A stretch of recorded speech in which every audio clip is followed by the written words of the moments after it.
Yun guys, so ito pala yung kulay nila na 155 din na version 3.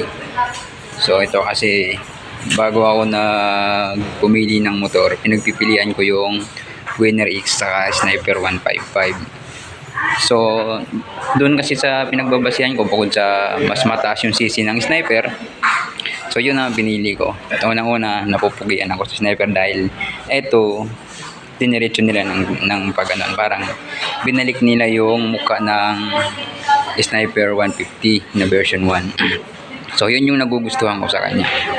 Si Winner X naman, okay rin naman sana. Ang problema naman, headlight ang inaayawan ko sa kanya dahil yung headlight niya parang hindi ko talaga kursunada. Para siyang Honda Wave na pinaghahalo.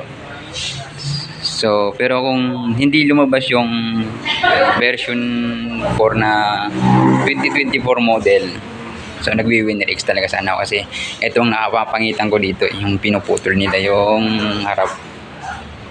Pahit siya pag nakaharap din yan anyway. Bilog kasi siya, napapangit niya pag sa harap. So yung nabili kasi nating 2024 model, niretso nila to ginaya nila yung Sniper 150 na version 1. So yun lang kagandaan. So ito, alam ko itong pagkuha ko ng motor ko, alam ko ito din sana gusto ko, yun nga lang napapangit lang ako dahil ito may discounted daw to dahil mas gasgas na siya konti, pero alam ko may charger na yan tsaka keyless na rin to. So ayaw ko lang kasi yung ganyang kulay. So ayun yung kaibahan ng Winner X saka Sniper 155. Thank you.